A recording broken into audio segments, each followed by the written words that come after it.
Класичен упад во Академијата за суди и јавни обвинители од членовите на највисоките тела во правосудниот систем. ВМРО ДПМН бара ново назначените во управниот одбор на Академијата да си поднесат оставки, бидејќи номинирањето е незаконски и има судирни интереси. Владеачката партија обвинува за политичка поврзаност, што според нив дополнително гурива угледот на правосудството. Советот на јавни обвинители не смеел да ја назначи својата председателка за член на управниот одбор на Академијата за судии и обвинители. Душица Димитриевска, покрај тоа што е председател на Советот на обвинители, е и во тесна врска со СДС.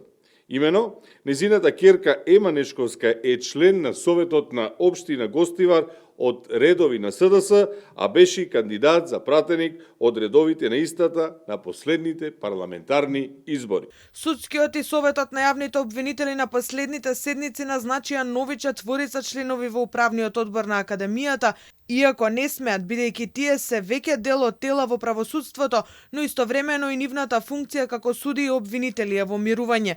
За поставувањето на Ханиф Зендели, Антоанета Димовска од Судски и Душица Димитриевска и Башким Бесими од Советот на јавните обвинители реагираше и невладиниот сектор. Коалицијата Сите за правично судење веднаш по нивното назначување побара антикорупцијска да постапи и за овој случај. За жал, ова е некоја лоша пракса која што ја имавме во минатото и за кој што како граѓански сектор сме реагирале дека функциите не треба да се повторуваат и членовите на советите да бидат и членови на управниот одбор на Академијата. За ова и во 2022 реагираше и Државната комисија за спречување на корупција.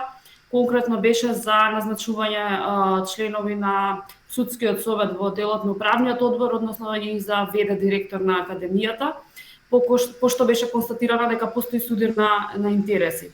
Ова не е прво вакво назначување. Таков беше примерот и за Зоран Герасимовски, кој во исто време беше член на Судскиот совет, на управниот одбор на Академијата и плюс нејзин ВД директор. По барање на антикорупционерите, тој си поднесе неотповиклива оставка.